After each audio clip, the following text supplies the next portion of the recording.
नमस्कार, सुबह के 9 बज रहे हैं। आप देख रहे हैं टाइम्स नाउ नव भारत। मैं हूं ज्योति मिश्रा। ईरान और अमेरिका के बीच युद्ध के हालात बने हुए हैं। कभी भी युद्ध विश्व युद्ध में तब्दील हो सकता है। हॉर्मुज को लेकर अमेरिका की नाकेबंदी जारी है।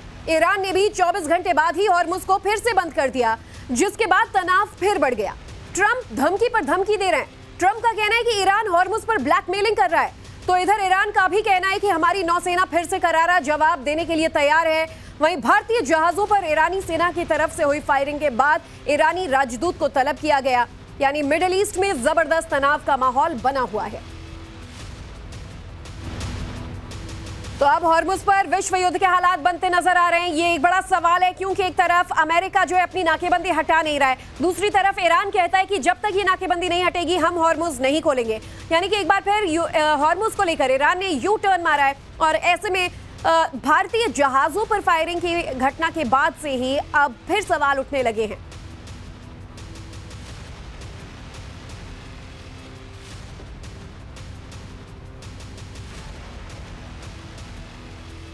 मिडिल ईस्ट में हालात जो है वो लगातार तनावपूर्ण बने हुए हैं। तो आइए आपको पहले हम ये बता देते हैं कि पिछले 24 घंटे में क्या कुछ 5 बड़े अपडेट्स रहे। तो अब क्यों ये कहा जा रहा है कि थर्ड वर्ल्ड वॉर की आहट है।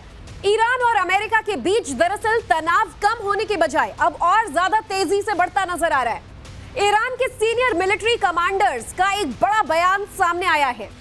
इस बार युद्ध नहीं विश्व युद्ध होगा, मोहम्मद रेजा ने यह बयान दिया है। ईरान ने हॉर्मुज में 2 भारतीय जहाजों पर फायरिंग भी की है और 14 जहाज हॉर्मुज पर रोके, इनमें से 13 वापस लौटे। वहीं भारत ने जो है ईरानी राजदूत को तलब कर इस घटना का कड़ा विरोध जताया है। ईरान ने स्ट्रेट ऑफ हॉर्मुज को दोबारा बंद कर दिया है। हालांकि 2 दिन पहले इसे खोलने का दावा किया गया था। अमेरिका पर सीजफायर उल्लंघन का आरोप लगा है और ईरान का यह कहना है कि अगर अमेरिका ऐसा करता है तो हॉर्मुज बंद रहेगा। हॉर्मुज को लेकर फिर से दोनों देशों में तनातनी बढ़ती नजर आ रही है। अमेरिका और ईरान में दूसरी तरफ शांति वार्ता को लेकर भी बातचीत तेज है। यूएस ईरान बातचीत का अगला दौर संभव है। सोमवार को पाकिस्तान में फिर से दोनों देशों के बीच बातचीत हो सकती है शांति समझौते को लेकर। हॉर्मुज को लेकर ट्रंप बोले नाकेबंदी जारी रहेगी, ईरानी जहाजों को गुजरने नहीं देंगे, ये ट्रंप का कहना है। और इसीलिए ईरान पलटवार कर रहा है कि हॉर्मुज से अगर ईरानी जहाज नहीं जाएंगे तो किसी के भी नहीं जाएंगे। वहीं डील होने तक ईरान पर नौसैनिक नाकेबंदी जारी रहेगी, ये अमेरिका का कहना है। और ऐसे में देखना ही होगा कि क्या कोई डील होती है, क्या ईरान ऐसी किसी भी डील को या अमेरिका की शर्तों को मानने के लिए झुकता है। वहीं मिडिल ईस्ट पर फिर एक बार युद्ध के बादल मंडराने लगे हैं। अमेरिका की शर्तें मानने से ईरान का इनकार, हॉर्मुज स्ट्रेट और यूरेनियम पर फंसा सीज फायर। अमेरिका को यूरेनियम भी सरेंडर नहीं करेगा ईरान। सूत्रों के मुताबिक IRGC अमेरिका को यूरेनियम सौंपने के लिए तैयार नहीं है, जबकि ट्रंप यूरेनियम जब्ती पर अड़े हैं। उधर IRGC का मानना है कि हॉर्मुज भी खोल देंगे और यूरेनियम भी सौंप देंगे तो संदेश जाएगा कि ईरान झुक गया। IRGC ने पाक आर्मी चीफ मुनीर के मार्फत ट्रंप को नाकाबंदी उठाने के बाद डील का संदेश भेजा। ट्रंप ईरान का 460 किलो एनरिच्ड यूरेनियम जब्त करना चाहते हैं, जिससे वो अमेरिकियों को इसे युद्ध जीतने की खुशी के रूप में दिखा सकेंगे।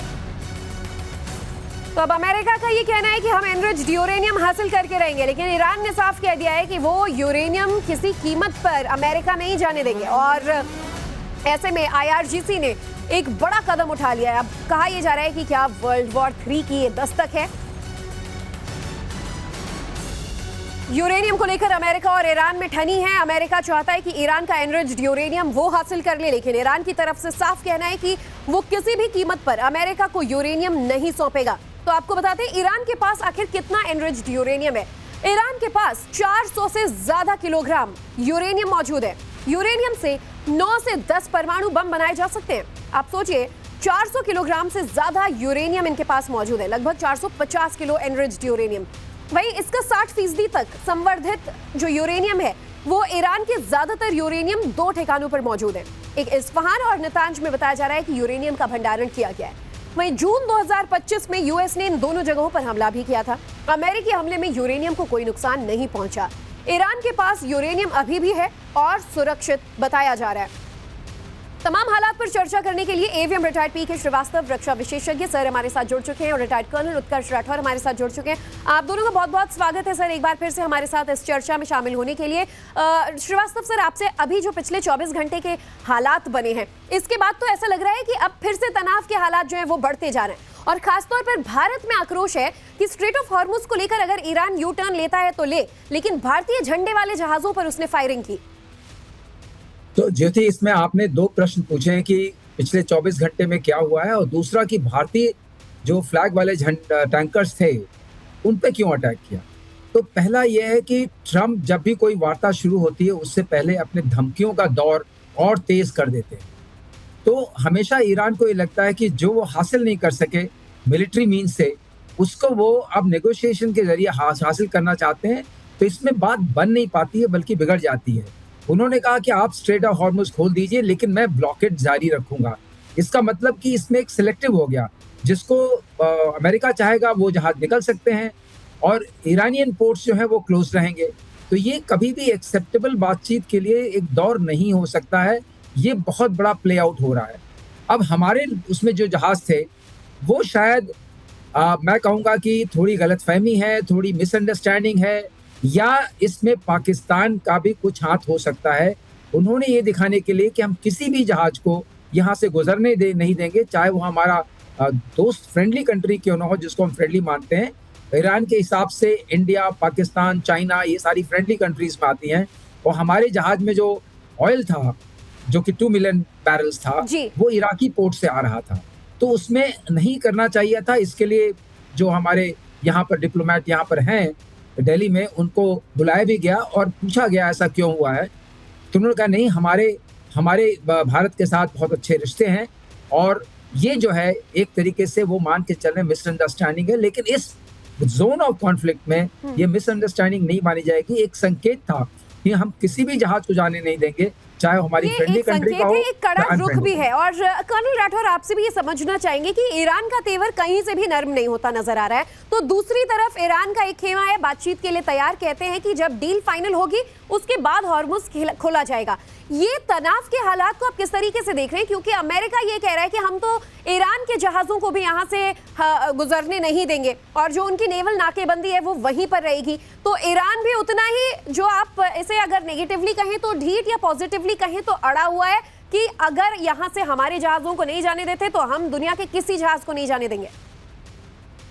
देखिए ज्योति, इसका बैकग्राउंड ये है कि जो मंडे की टॉक्स होने वाली हैं, शायद हो या ना हो, उसमें ये कहा गया था ईरान को कि आप थोड़ी ढील दीजिए, अपने रुख में नरमी लाइए। और इसी वजह से हमने देखा था ईरान के विदेश मंत्री का पोस्ट आया कि हमने हॉर्मुज से अपना ब्लॉकेट उठा दिया। अभी ईरान ये उम्मीद कर रहा था कि इसी में अमेरिका भी ब्लॉकेट उठाएगा। अमेरिका ने इसको ईरान की कमजोरी की तरह देखा और अपने ब्लॉकेट को और सख्त कर दिया। तो इसके बाद ईरान के पास और कोई चारा नहीं था, उन्होंने फिर से री इम्पोज कर दिया। और इस बार आप देखिए कि ईरानियन गन बोट्स जो है फ्रीली घूम रही हैं, फायर कर रही हैं। ये वही गन बोट्स हैं जिनके बारे में ट्रंप अक्सर कहते रहते हैं कि 158 गन बोट्स हमने समुद्र के नीचे डाल दी। तो अभी ईरान काफी ऑफेंसिव में है। आप सही कहती हैं कि अगर ये तनाव चलता रहा तो हो सकता है आने वाली वार्ता खटाई में पड़ जाए।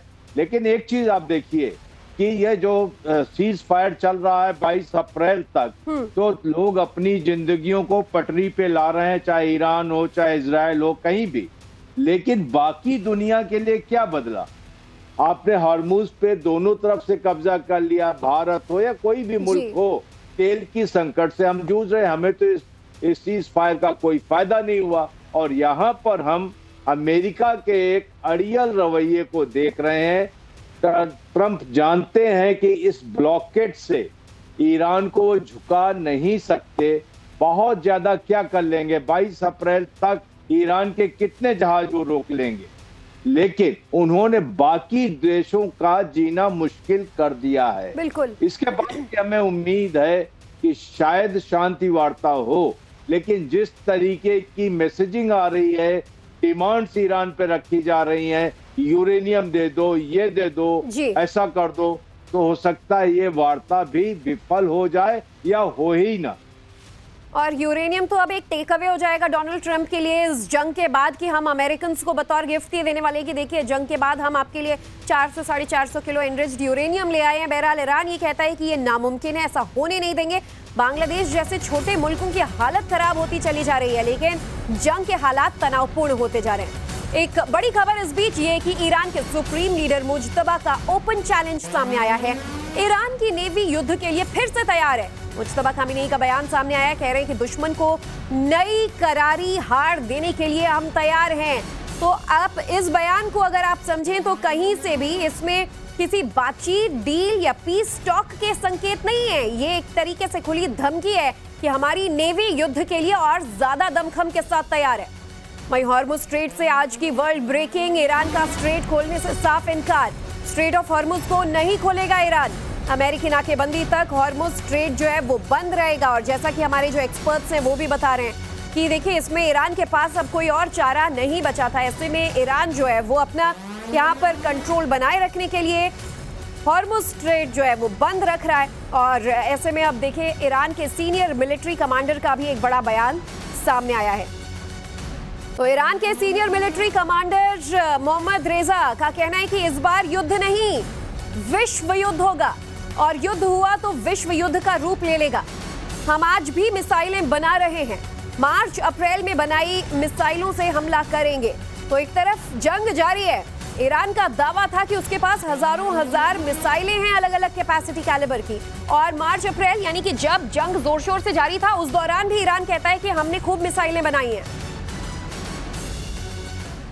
हॉर्मुज स्ट्रेट में बुरी तरह फंसे अमेरिकी प्रेसिडेंट डोनाल्ड ट्रंप, ब्लैकमेलिंग का खेल खेल रहा है ईरान। ट्रंप कह रहे हैं कि अब ईरान हमें ब्लैकमेल कर रहा है और उसे ऐसा करने नहीं देंगे। ईरान के पास न नेवी है ना एयरफोर्स। तो डोनाल्ड ट्रंप का ये कहना है कि हॉर्मुज स्ट्रेट पर यू टर्न लिया है ईरान ने और हमें ब्लैकमेल करने की कोशिश कर रहे हैं, लेकिन ऐसा होने नहीं देंगे। कुल मिलाकर देखा जाए तो Donald Trump straight of Hormuz के फैक्टर पर हंसते नजर आ रहे हैं।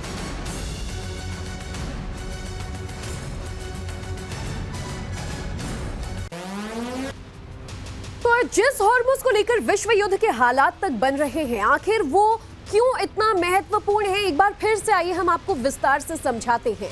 दरअसल हॉर्मुज आखिर इतना इंपॉर्टेंट क्यों है, ये सवाल। विश्व की कुल तेल खपत का 5वां हिस्सा जो है वो हॉर्मुज से आता है। हॉर्मुज स्ट्रेट का सबसे पतला हिस्सा 33 किलोमीटर चौड़ा है। इसमें दोनों दिशाओं की शिपिंग लेन 3 किलोमीटर चौड़ी है। पिछले साल यहाँ से रोजाना 20 मिलियन बैरल तेल की सप्लाई हुई थी। कतर भी अपनी LNG यहीं से सप्लाई करता है। ईरान खुद यहीं से तेल सप्लाई करता है दुनिया को। अमेरिका, इजराइल और उनके सहयोगियों पर अब इससे दबाव बढ़ने लगा है। तेल सप्लाई रुक रही है तो अर्थव्यवस्था चरमरा रही है, बड़े लेवल पर उसे नुकसान पहुंचेगा। भारत का भी लगभग 90% LPG इंपोर्ट हॉर्मुज से ही होता है। हॉर्मुज बंद होने से वैश्विक तेल सप्लाई में भी 20% की कमी आई है। कर्नल राठौर, ये एक आंकड़े हम दे रहे हैं और जब से जंग शुरू हुआ है स्ट्रेट ऑफ हॉर्मुज के इंपॉर्टेंस को लेकर दुनिया जान रही है और इसका जो कहीं ना कहीं खामियाजा है वो हम भुगत भी रहे हैं। LPG क्राइसिस आज भी बनी हुई है। कई मुल्क ऐसे हैं जहां पर एनर्जी क्राइसिस ऑलरेडी जो है वो हो गई है। ऐसे में अगर ये हालात और तनावपूर्ण हो जाते हैं, इसका कोई हल निकलता नजर तो नहीं आ रहा है। ज्योति, आप सही कह रही हैं कि जो पर्शियन गल्फ है एक बहुत इंपॉर्टेंट एनर्जी सोर्स है पूरे वर्ल्ड के लिए। यहाँ तक कि इससे यूरोप भी प्रभावित हुआ है, लेकिन ईस्टर्न एशियन कंट्री बहुत ज्यादा प्रभावित हुई, भारत समेत। और दूसरी चीज है कि हमको तेल और गैस दिखाई देती है, लेकिन इसके साथ जो बाकी चीजें हैं जैसे आपका फर्टिलाइजर्स है, बाकी इंडस्ट्रीज के फीडर स्टॉक्स हैं और वहां से रेयर गैसेस आती हैं, वो गैसेस हैं या वो बाकी फीडर स्टॉक जिनसे इंडस्ट्रियल कंपाउंड्स बनते हैं, वो सारी चीजें प्रभावित हुई हैं। और सबसे बड़ी बात यह है कि एशिया के लिए इसके बाद कोई दूसरा सोर्स अगर आप ढूंढते हैं वो बहुत दूर है। कहते हैं वेनेजुला से तेल ले लो, वेनेजुला भारत के लिए ऐसा है जैसे कि ऐसी जगह से तेल लाएंगे जहां से उसका ट्रांसपोर्टेशन कॉस्ट तेल की कॉस्ट से ज्यादा पड़ेगा। तो ये सारी चीजें एक स्टैब्लिश्ड सप्लाई चेन देशों ने बना रखी थी, लॉन्ग टर्म डील्स कर रखे थे, एग्रीमेंट कर रखे थे, फेवरेबल रेट्स ले रखे थे, वो सारी चीजें चरमरा करके बैठ गई हैं। बिल्कुल सही कह रहे हैं सर, हालात पूरी तरीके से चरमरा गए। और श्रीवास्तव सर, आपका भी ओपिनियन इस पर यही समझना चाहेंगे कि पहले से ही ग्लोबल इकोनॉमी तो चरमरा रही थी, कई देश जो हैं उस पर इसकी मार ऐसी पड़ी है कि आज वहां पर हर तरफ या तो बिजली बंद है, सड़कों पर डीजल पेट्रोल के लाले पड़ गए हैं और काफी ज्यादा दिक्कतों का सामना करना पड़ रहा है। लेकिन क्या अमेरिका ने यहां पर अपनी नाकेबंदी कर हॉर्मुज के हालात को और बिगाड़ दिया है? ईरान के साथ जिस तरीके से समझौता होना था वो वैसे आगे बढ़ता नजर आ रहा है या नहीं? ज्योति, अगर आप थोड़ा टाइम देंगे, मैं 2-3 चीजें कहना चाहूंगा जी। पहली बात, जिस तरीके से अमेरिका का रवैया चल रहा है as being the greatest power on planet earth, जो हमेशा बार बार प्रेसिडेंट ट्रम्प कहते हैं कि वो सी लेन्स को खोलने के बजाय, उसे मदद करने के बजाय उनको बंद करने में सहायता कर रहे हैं, उनको ब्लॉकेट कर रहे हैं, जो अपने आप में इलीगल है, इंटरनेशनली इलीगल है। और जितने इंटरनेशनल ऑर्गेनाइजेशंस हैं जो इस स्ट्रक्चर को मेंटेन करने के लिए थी, चाहे वो यूएन हो या चाहे वो यूकेएमटीओ हो या कोई और ट्रीटी हो, उसको उन्होंने एकदम दरकिनार कर दिया है।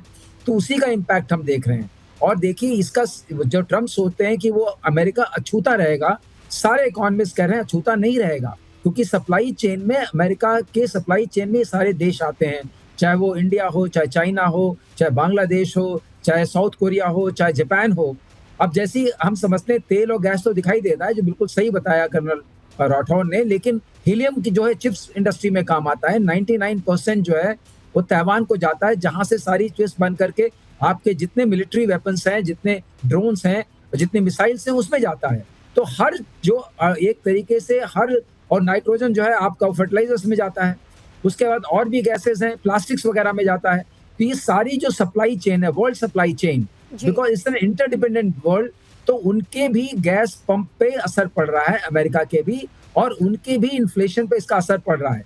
ट्रम्प अब जो बातें करने लगे हैं, मैं एक बात कहना चाहूंगा, ट्रम्प अब जो अपनी कॉन्स्टिट्यूएंसी को एड्रेस कर रहे हैं, उसमें देखिए बार बार ये कहते हैं कि अगर हमने हमला नहीं किया होता तो ईरान जो है वो हमारे एलाइड कंट्रीज को और जीसीसी कंट्रीज पर हमला कर देता, जिसकी कोई सूचना उनके चीफ इंटेलिजेंस ऑफिसर ने या काउंटर इंटेलिजेंस ऑफिसर ने नहीं दी। फिर वो कह रहे हैं कि ये हॉर्मुज जो है 47 ईयर्स से बंद था, जो कि बिल्कुल खुला हुआ था, उसमें फ्रीडम ऑफ नेविगेशन थी।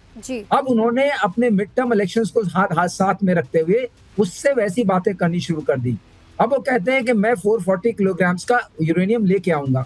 ये भी कहते हैं कि वो जो है रबल में दब गया है। पर सर, अमेरिका खुद ये कह रहा है, कमला हैरिस का बयान आया कि हमें तो इन सारी किसी चीजों की जरूरत नहीं थी, युद्ध की भी जरूरत नहीं थी, वो तो नीतियों की बातों में आकर जो डोनाल्ड ट्रम्प है वो युद्ध में कूद पड़े। बिल्कुल सही कह रही हैं। तो ये जो कूद पड़े हैं, उन्होंने इसको मिसकैलकुलेट किया। उनका ये था वेनेजुएला टॉप। आज भी उन्होंने जो प्रेस कॉन्फ्रेंस की, उसमें वेनेजुएला का एग्जाम्पल दिया कि हम वहां से, अब वेनेजुएला भी बहुत अच्छा प्रॉस्पर कर रहा है, हमारा वहां से हमने 100 मिलियन बैरल ऑयल लिया है, वो बहुत स्वीटली हम उसको प्रोसेस कर रहे हैं, एवरीबडी विल बी हैप्पी। तो ये जो उनका ये कि short term pain for long term gain, actually उन्होंने उल्टा कर दिया। जो चीज ईरान को पता नहीं थी, they did not understand the strategic that Hormuz is a strategic asset। वो एक स्ट्रेटेजिक एसेट उनके लिए बन गया है हमेशा के लिए। और ये बात अब विश्व के लिए एक चिंता का विषय रहेगा। और जहां तक सवाल है, अगर हम गल्फ खाड़ी देशों को छोड़ देते हैं, मान लीजिए वहां पर विध्वंसक युद्ध होता है और वहां के जब अगर इनके इंफ्रास्ट्रक्चर पर अटैक करेंगे, वो डेफिनेटली उनके पेट्रोकेमिकल कॉम्प्लेक्सेस पे, डीसैलिनेशन प्लांट पे हमला करेंगे, क्योंकि वो चोट पहुंचाएंगे। और ये स्थिति विश्व के लिए बड़ी खतरनाक होगी। इसीलिए वर्ल्ड वॉर 3 की दस्तक हम बार बार कह रहे हैं कि क्या ये वही दस्तक है कि अब, और खुद ईरान ये कह रहा है कि अगर अब की बार वार हुआ तो फिर छोड़ेंगे नहीं, फिर विश्व युद्ध 3 की नौबत आ जाएगी। और राठौर सर, इस पर आपकी एक प्रतिक्रिया कि ईरान ये कह रहा है मार्च अप्रैल में बने मिसाइलों से मारेंगे, ये भी एक बड़ा संदेश अमेरिका को दे रहे हैं कि जो करना है कर लो, हम तो अभी तक मिसाइल निर्माण भी कर रहे हैं और पहले से जो है सो है। ये ज्योति, ये तो खैर नैरेटिव है। ईरान को बहुत नुकसान हुआ है और ईरान अगर सोचता है कि ड्रोन और मिसाइल से वो लड़ते रहेंगे, तो ऐसा नहीं है। अमेरिका के और इजराइल के पास विध्वंसक शक्ति है, वो नुकसान पहुंचा सकते हैं। और गल्फ कंट्रीज पे अगर वो मारेंगे, अटैक करेंगे, तो उससे दुनिया में तेल का संकट गहराएगा। उससे ज्यादा ईरान के पास भी कैपेसिटी नहीं है आगे लड़ने के लिए, अनंत काल तक लड़ने के लिए। ये नैरेटिव ये इसलिए कहा जा रहा है कि ईरानी जनता का मनोबल बढ़ा रहे, और अगर इस तरीके से लड़ाई फिर से दोनों देश लड़ाई में वापस लौटे जी तो इसमें ईरान का बहुत नुकसान होगा, इसमें कोई दो राय नहीं। निश्चित तौर पर। और देखिए, ये ईरान को भी समझना होगा और इसीलिए ईरान कह रहा है कि हम बातचीत करना चाहते हैं, हम भी चाहते हैं कि हालात सामान्य हो। और इसके लिए अब देखना होगा कि कल क्या पाकिस्तान में फिर अमेरिका ईरान आमने सामने होते हैं, क्या कोई पीस टॉक जो है वो कोई नतीजे तक पहुंचती नजर आती है या नहीं। बने रहिएगा सर हमारे साथ। इस बीच एक और बड़ी खबर ये आ रही है कि यमन में हूती विद्रोहियों का एक बयान सामने आया है। यमन के उप विदेश मंत्री का ये बयान सामने आया है, बाब अल मंदेब को लेकर ये बयान दिया है। बाब अल मंदेब बंद किया तो जिन्न भी नहीं खोल पाएंगे। तो देखिए, ये एक बड़ा बयान सामने आया है। यमन के उप विदेश मंत्री हैं हुसैन अल एजी, जिन्होंने कहा है कि अगर उन्होंने बाब अल मंदेब को बंद किया तो उसको इंसान को क्या जिन्न भी नहीं खोल पाएंगे। और इसीलिए ट्रंप प्रशासन के लिए ये जरूरी है कि वो इस इलाके में अपना सारा एक्शन रोक दें। तो अमेरिका को एक और चेतावनी, और इस बार हूती विद्रोहियों की तरफ से ये चेतावनी सामने आई है, जिसमें कहा जा रहा है कि स्ट्रेट ऑफ हॉर्मुज पे तो उन्होंने एक्शन लिया है, लेकिन बाब अल मंदेब को लेकर वो सोचें भी ना। तो अब आपको बताते हैं कि बाब अल मंदेब कैसे हूती विद्रोहियों का गढ़ है और यमन में बैठे हूती विद्रोही कैसे यहाँ अपना पूरा साम्राज्य चलाते हैं। दरअसल रेड सी यानी लाल सागर में बाब अल मंदेब स्ट्रेट है और बाब अल मंदेब स्ट्रेट पर हूतियों का कब्जा है। अल मंदेब में पश्चिमी देशों को झटका लग चुका है और सालों से बाब अल मंदेब को कब्जे में लेने की कोशिशें की गई हैं। लाल सागर में पश्चिमी देशों के 4 जहाज डूब चुके हैं। $1 अरब से ज्यादा हथियारों पर खर्च हो चुका है। अरबों डॉलर खर्च कर भी नाकाम पश्चिमी देश लाल सागर के रास्ते गुजरने से बचते हैं। अरब देश अफ्रीका के रास्ते गुजरते हैं। पश्चिमी देशों के जहाज हॉर्मुज रक्षा की चुनौती अल मंदेब से बहुत बड़ी है।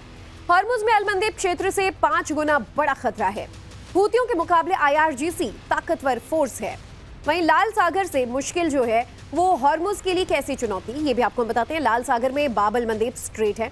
बाब अल मंदेब स्ट्रेट पर हूतियों का कब्जा है और यहाँ पर पहले भी पश्चिमी देशों को कई बार झटके लग चुके हैं और ऐसे में देखिए ये अमेरिका के लिए एक दूसरी बड़ी चुनौती हो जाती है। इनफैक्ट कहा यह भी जा रहा था कि स्ट्रेट ऑफ हॉर्मुज के बंद हो जाने से ये एक सेकंड ऑप्शन जरूर था, लेकिन अगर अमेरिका यहाँ पर भी कार्रवाई करता है तो ये हूतियों की बड़ी चेतावनी सामने आई है कि विनाशकारी कदम उठाएंगे। वहीं अमेरिका के लिए हॉर्मुज पर कंट्रोल जितनी बड़ी चुनौती है, उससे कई बड़ा खेल बाब अल मंदेब में कई सालों से चल रहा है। वैसे तो ये हिस्सा सऊदी अरब के इलाके में आता है, लेकिन लाल सागर के छोर पर यमन और हूतियों का कब्जा है और ऐसे में स्ट्रेट ऑफ हॉर्मुज को जो है वो की ही तरह यहाँ पर हूतियों का कंट्रोल है। आपको समझाते हैं कि बाब अल मंदेब का भूगोल क्या है। तो फारस की खाड़ी की ये तस्वीरें आप देख रहे हैं। आप देखिए उधर उत्तरी छोर पर आपको ईरान नजर आएगा और लाल सागर के बीचों बीच मौजूद ये जो सेकंड पैरेलल स्ट्रेट आप देख रहे हैं, ये फारस की खाड़ी के बीच मौजूद सऊदी अरब और यमन के पास है बाब अल मंदेब और इससे ऊपर ईरान के पास UAE के बीच आप देखेंगे तो ये है स्ट्रेट ऑफ हॉर्मुज, जिसे लेकर विवाद तो बढ़ ही रहा है और उसके ठीक नीचे मौजूद है बाब अल मंदेब। सऊदी अरब के पास लाल सागर है, इसी रास्ते में सऊदी अरब के पास यमन है। यमन से ठीक नीचे की ओर बाब अल मंदेब स्ट्रेट और इस बाब अल मंदेब स्ट्रेट पर कई सालों से हूतियों ने कब्जा जमा रखा है। इन हूतियों को ईरान का समर्थन है। वहीं रणनीतिक तौर पर भी हूतियों की यहाँ मौजूदगी का ईरान समर्थन करता है। मौजूदा जंग में भी एक वक्त ऐसा आया जब बाब अल मंदेब स्ट्रेट को स्ट्रेट ऑफ हॉर्मुज का विकल्प बनाने की कोशिश की गई थी, जिसके बाद हूतियों ने इस इलाके से गुजरने वाले जहाजों को उड़ाने की धमकी तक दे दी। 2023 से अमेरिका और यूरोपीय देश इस इलाके में हूतियों का सफाया करने को लेकर मिशन चला रहे थे, लेकिन अरबों रुपए खर्च करने के बावजूद उनका हाथ अब तक खाली है।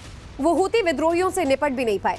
जैसे अल मंदेब स्ट्रेट पर हूतियों का कंट्रोल है, वैसे इस वक्त स्ट्रेट ऑफ हॉर्मुज को ईरानी आर्मी यानी कि IRGC कंट्रोल कर बैठी है। श्रीवास्तव सर, ये पहले भी आपने एक बार बहुत अच्छे से समझाया था, लेकिन आज के हालात थोड़े अलग इसलिए कि काफी वक्त बीत गया है इस जंग को और ऐसे में बीच में एक विकल्प आया था कि बाब अल मंदेब से पैसेज दिया जा सकता है, लेकिन हूतियों की धमकी, उनका कंट्रोल और यहाँ का इतिहास भी ये बता चुका है कि अमेरिका के लिए कितना मुश्किल है यहाँ पर कंट्रोल पाना। देखिए ज्योति, आपने बिल्कुल सही प्रश्न पूछा है। वहां से 20%, यहाँ से 5% ऑयल और ट्रेड अगर ले लीजिए तो करीब 17% के आसपास सब कुछ हो जाता है, बिकॉज ये कनेक्ट करता है जो आपकी कैनाल है उसके थ्रू नॉर्थ अमेरिका को और यूरोप को जी। तो ये बहुत ही बड़ा एक तरीके से चोक पॉइंट है। अब देखिए हुआ क्या है कि जो ये वॉर लड़ाई शुरू हुई 28 मार्च को, उससे 28 फरवरी को उससे ये हो गया कि विद्रोही ग्रुप जितने थे उनको पता चल गया कि चोक पॉइंट्स पे अगर हम हमला करें तो उससे पूरे विश्व में एक तरह का इकोनॉमिक प्रेशर आता है, रिसेशन आता है और बहुत उथल पुथल मच जाता है। तो अब उनको एक ऐसी नब्ज मिल गई जिसका वो इस्तेमाल करना जानते हैं। और जहां तक बाबुल मानदेव का सवाल है, यहाँ पर पहले भी हूती विद्रोही जो हैं वो अपना कब्जा दिखा चुके हैं। और एक बात और समझने वाली जो थी कि किसी चीज को बिगाड़ना और वहां पर टेररिस्ट एक्टिविटी शुरू करना बहुत बहुत आसान होता है, और खास तौर से एस्टैब्लिश्ड जो इस तरह के वायलेंट ग्रुप्स हैं। अब जहां तक सवाल रहा कि इसका तोड़ क्या है, अगर आप इसको वाकई फ्री करना चाहते हैं, there too much of cost involve और इंश्योरेंस कॉस्ट जो बहुत बढ़ जाती है। अगर आप देखिए जिस तेल के दाम को हम एक अच्छे दाम पे लाना चाहते थे, उसका दाम अपने आप ही बढ़ जाएगा। इंश्योरेंस कंपनीज का, कंटेनर्स का, सबका एक जो शिपिंग है, शिपिंग कॉस्ट जिसको कम करने के लिए हम यहाँ से लाते थे तेल, वो अपने आप में बढ़ जाएगी बहुत ज्यादा। और एक आकलन से ये माना जा रहा है कि अगर ब्रेंट का जो ऑयल है, उसकी जो क्रूड ऑयल है, उसकी प्राइस अगर 120 के ऊपर जाती है, जो अभी 109 और वगैरह पे कुछ होवर अराउंड कर रही है, तो पूरे विश्व में सब मानते हैं एक बहुत बड़ा आर्थिक संकट आ सकता है और अमेरिका भी इससे अछूता नहीं रहेगा। इसी बात को ट्रम्प समझते हैं। हर तरीके से, हर तरफ से देखा जाए तो ये आर्थिक संकट जो है वो दस्तक देने भी लगा है। लेकिन इस बीच ट्रम्प का सोशल मीडिया पर एक पोस्ट सामने आता है और इस वीडियो में वो ईरानी जनता को संबोधित करते नजर आ रहे हैं। वीडियो में ट्रम्प की आवाज सुनाई दे रही है। डोनाल्ड ट्रम्प क्या कह रहे हैं आपको बताते हैं। इस वीडियो में ट्रम्प कह रहे हैं कि मैं आपके साथ हूं, मैं आपके लिए लड़ूंगा। वीडियो की शुरुआत ईरान की उस वायरल तस्वीर से होती है जिसमें दीवार पर स्प्रे पेंट से, तो ये वीडियो भी कोई बहुत ज्यादा शॉकिंग नहीं होना चाहिए। इसमें वो ये दिखा रहे हैं कि कैसे वो ईरान को बचाने के लिए उतरे हैं। हम चर्चा में कल भी आपके साथ जुड़ेंगे सर। फिलहाल आज हमारे साथ जुड़ने के लिए बहुत बहुत शुक्रिया कर्नल राठौर और ईवीएम श्रीवास्तव सर, आप दोनों का ही।